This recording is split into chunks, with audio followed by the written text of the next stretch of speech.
Welcome. Today we're going to briefly discuss football rule changes that were adopted at the NFHS 2021 National Rules Football Committee meeting this past January. My name is Brian Hoskin, and I am the assigner for the Anchorage Football Officials Association, as well as the rules interpreter for the state of Alaska.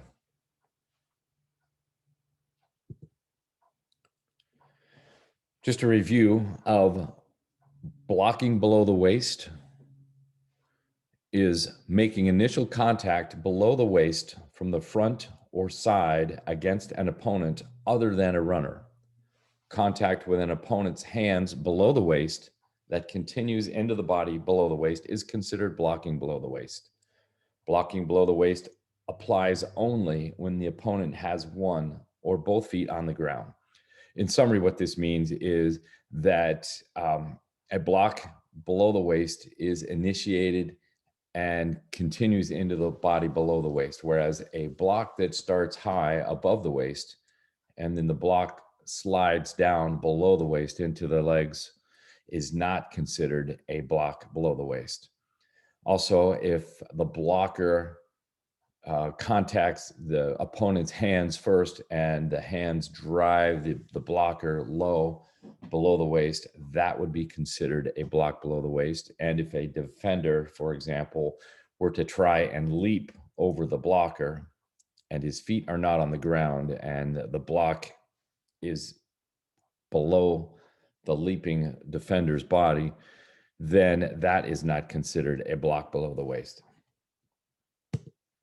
Further review with Rule 217, Articles 2 through 4, just defining blocking below the waist. Blocking below the waist is permitted in the free blocking zone when the following conditions are met. And we'll define the free blocking zone here shortly. That all players involved in the blocking are on the line of scrimmage and in the zone at the snap, meaning that only linemen, offensive linemen and defensive linemen who, again, are on the line of scrimmage at the snap may block low below the waist. And furthermore, that the contact takes place within the free blocking zone. Within that free blocking zone, you may also block in the back when the following conditions are met. And it's a little different here in that it's by offensive linemen who are on the line of scrimmage and in the zone at the snap against any defensive player who is in the zone at the snap. So for a block in the back to be legal, the defensive person does not have to be on the line of scrimmage. And again, the contact must also be in the zone. Article 4 indicates that the free blocking zone disintegrates, and the exception for a player to block below the waist and or the exception for an offensive lineman to block in the back is not to continue after the ball has left the zone. So once the ball leaves the zone no longer exists, and you may not block low and you may not block in the back after that ball leaves the free blocking zone. So what I'd like to do now is introduce what the committee decided in terms of new rules. There was only one new rule that passed this year.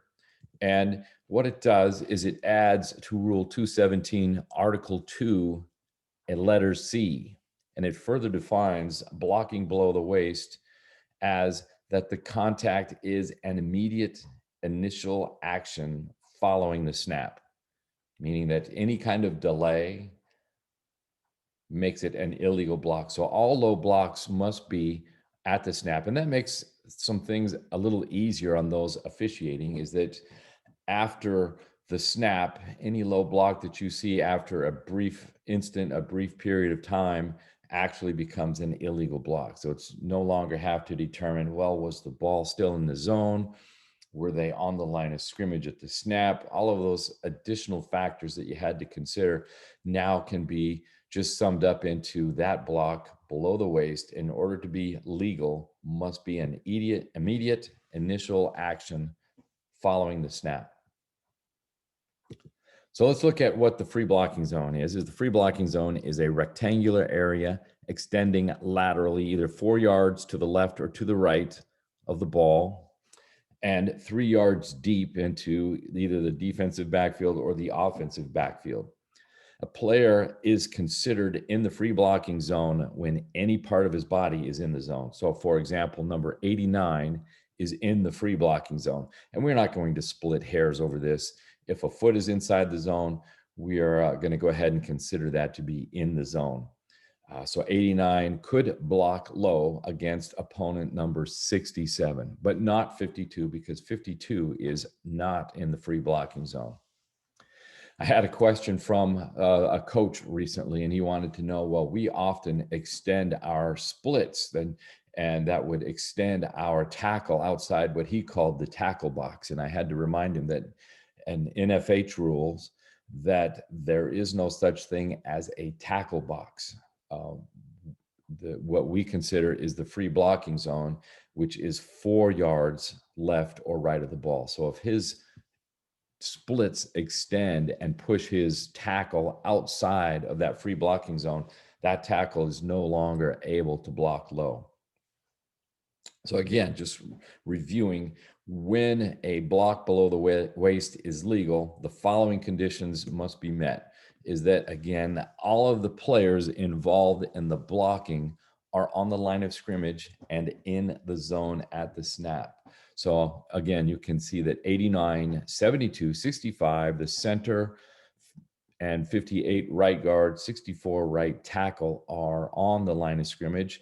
And those that may be blocked low, who are also in the free blocking zone on defense, 67, 71, 96, and 54. I actually have two 54s, just realizing that here. So 54, the linebacker, may not be blocked low, nor may 65, even though they both are in the free blocking zone. They are not on the line of scrimmage. The contact must also be made within the zone. So if 67 were to try and loop out and 89 were to block low outside of the free blocking zone, that would be an illegal block. And lastly, considering the new rule, which further defines when the block may occur, that the contact must be an immediate initial action following the snap. Any kind of delay makes it an illegal block below the waist.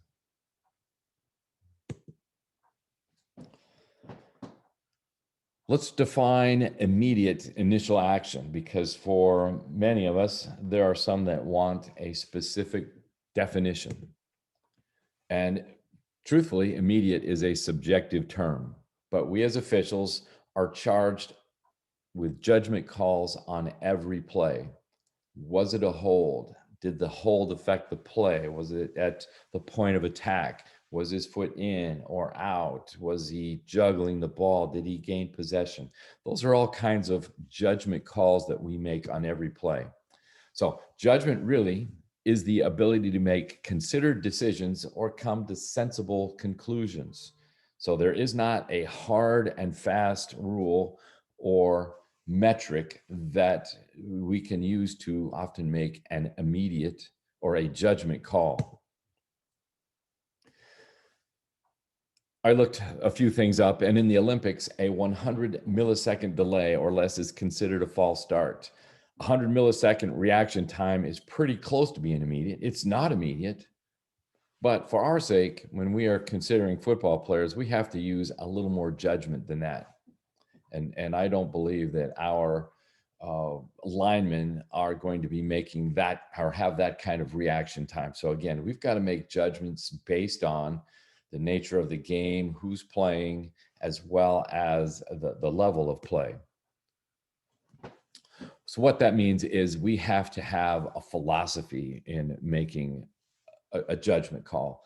We have to have developed a philosophy that allows us to consider the kind of game, the level of the game, the abilities of the players when making a judgment call. We throw in our experience that we've had. So those of us that may have many years of experience watching a lot of football and making those judgment calls, that can add to our ability to make judgment calls. Throw in your confidence level is at some point after you've watched enough football and you've gained enough experience, you can become very confident in your definition of what immediate means, as well as develop your consistency. Because one of the things that we often hear from officials is from coaches is we want our officials to be consistent. And so the more that we watch, the more that we develop our philosophy, experience, and confidence, the more consistent we can become when making a judgment call. So all of those things, philosophy, experience, confidence, and consistency, will develop your judgment and your ability to make a judgment call. So let's define, for those of you that are still pretty black and white and want a definitive definition of immediate, I'm just going to call it PDQ, or pretty darn quick. So the block, to be legal, has to be pretty darn quick after the snap, using your judgment to determine really what is pretty darn quick. So a couple of questions and answers here.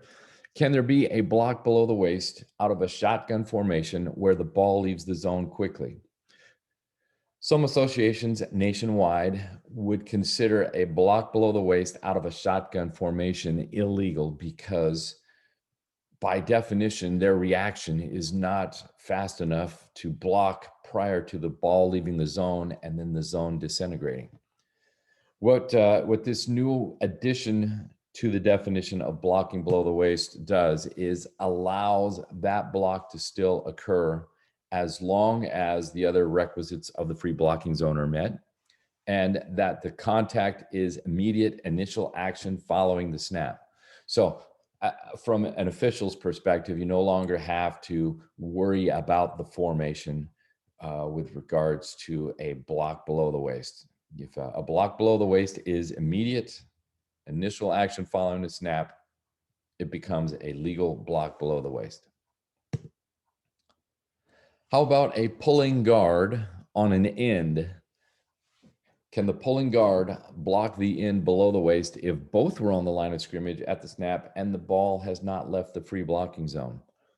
There are some offensive sets and formations, for example, the wing tee, where the quarterback might turn and fake one way, fake the other way, so that the ball remains in the free blocking zone. So the free blocking zone still exists. In the past, this would have been legal for a pulling guard as long as the free blocking zone exists. But now the new definition C added indicates that the block must be immediate initial action. There is more than I would consider pretty darn quick amount of time between a pulling guard moving down the line and blocking the end low below the waist. So this would now be an illegal block because it is not immediate initial action at the snap.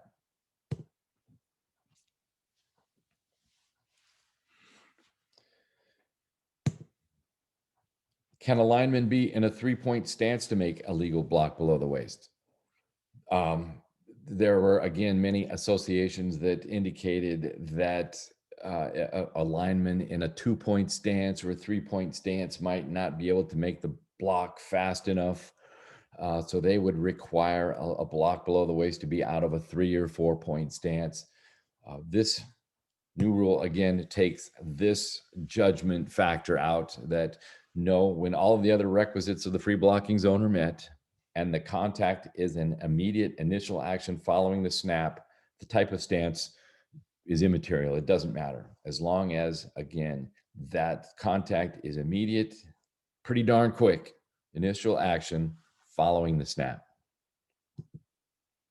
So I have some video, and we will replay and review in slow motion on several occasions. But the first video here is number 73. The right guard is going to textbook block low on defensive lineman number 76. Both opponents are on the line of scrimmage at the snap. The ball remains in the free blocking zone, so the free blocking zone continues to exist, and the contact is pretty darn quick or immediate in this case. So this is a textbook block below the waist.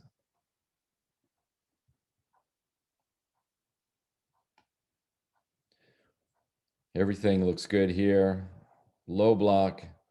His charge is immediate. There is no hesitation. He comes out and blocks number 70 below the waist low, legally. Textbook example.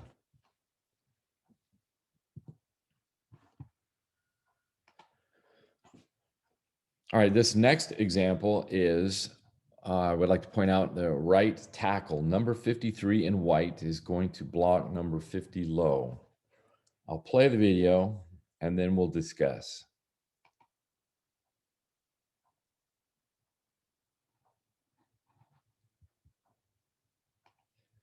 All right, in this example, this would be an illegal block below the waist. Number 53's motion or charge at the snap is not immediate.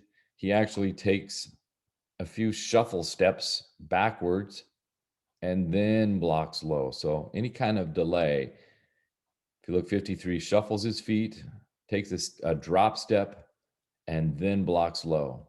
If his charge had been immediate and forward into his opponent, that would have been legal. But in this case, he drop steps and then blocks low below the waist.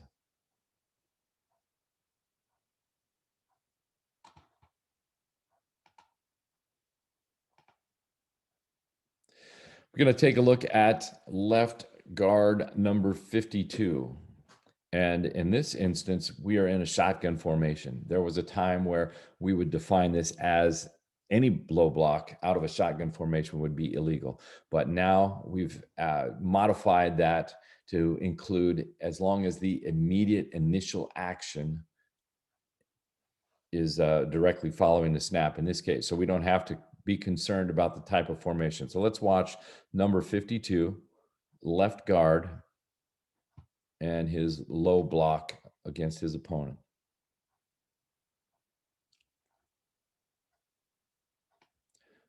Okay, we can kind of rely on a judgment call here.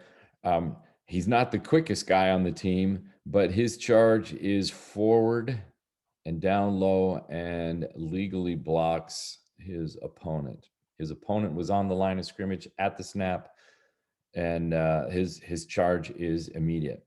But now, let's take a quick look at the left tackle right next to him. Number 50, I believe. Number 50 is going to block this linebacker low. And by rule, opponents must both be on the line of scrimmage at the snap. So there's the start of the snap.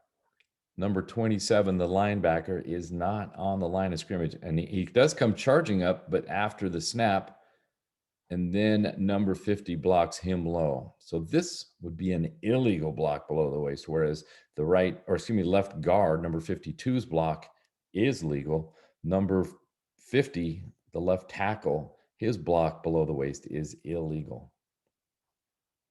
Both opponents were not on the line of scrimmage at the snap.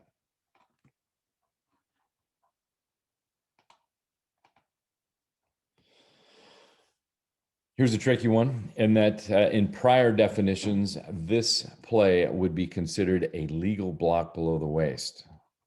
What you're going to see is this left tackle come in and block number 44, orange, below the waist. The ball remains in the free blocking zone, and that it is a pitch play to our left, the player's right.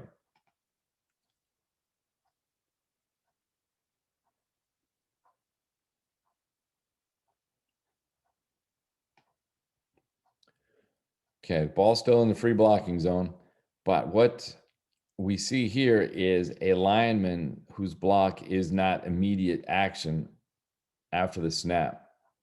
He has to take 2 hop skippity steps to get there before finally blocking low. So a judgment call, of course, but in my opinion, this would be an illegal block below the waist because it is not immediate. If you've got to take 2 steps and chase down an opponent from the backside of the play, to make a block below the waist, that would be an illegal block below the waist. So this is not immediate. He's got to take 2 steps to get there and then block low. We're going to take a look at the left guard, number 55, and he's going to come down and block number 15 in white. And this simply is an illegal block below the waist because both opponents were not on the line of scrimmage at the snap.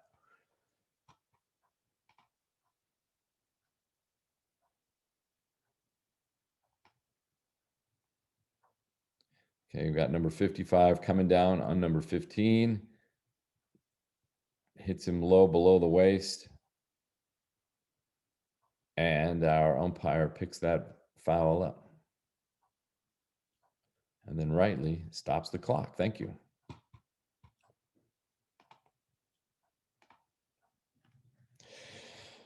Take a look at right guard number 69. Same thing. Right guard number 69 comes down off the line of scrimmage and blocks the linebacker below the waist. The linebacker being off the line of scrimmage.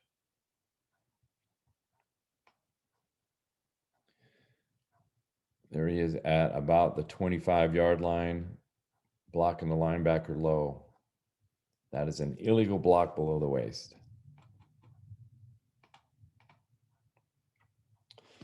Here's another example of a back. In this case, we're going to watch this back, and I don't know the number, but he blocks number 61 white below the waist. Number 61 is on the line of scrimmage at the snap, but his opponent, number 40, we'll say, was not on the line of scrimmage at the snap.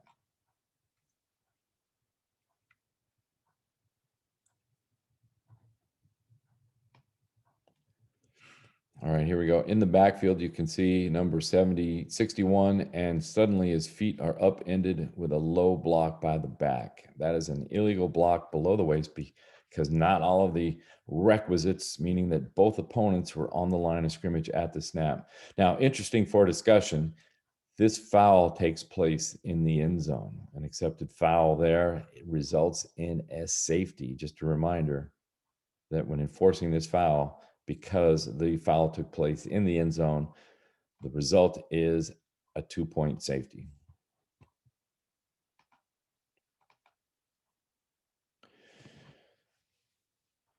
Low blocks may occur in the free blocking zone, and the free blocking zone only exists in a scrimmage formation. So on any free kick, there should be no blocks below the waist. So let's take a look at white number 55. He's going to appear at about the 47-yard line.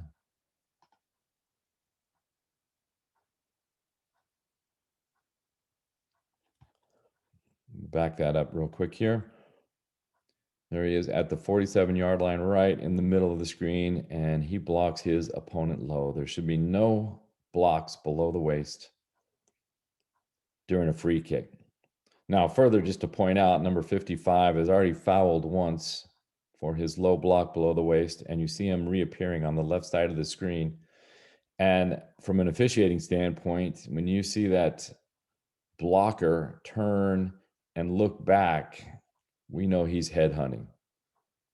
So watch number 55 here, who throws a blindside block. Now it's just to the right of the screen, but you can see the initial contact made up high with the shoulder at about the 52-yard line, if you want to call it that, on an opponent who is no way going to catch the speeding runner down the sideline. Be aware of that.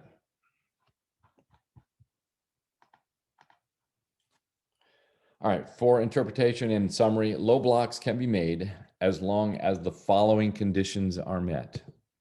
The block below the waist must be made against opponents who are both on the line of scrimmage and are both in the free blocking zone at the snap without delay. So any low block that is delayed, if there's any hesitation, any shuffle, any kind of delay that causes that block to not be immediate, or the block takes place outside the free blocking zone by a non-lineman, meaning someone who was not on the line of scrimmage at the snap, is an illegal block below the waist. If you have further questions or want to contact me, there's my name, Brian Hoskin, email address, and phone number at the state office for the Alaska School Activities Association. Thank you for your time.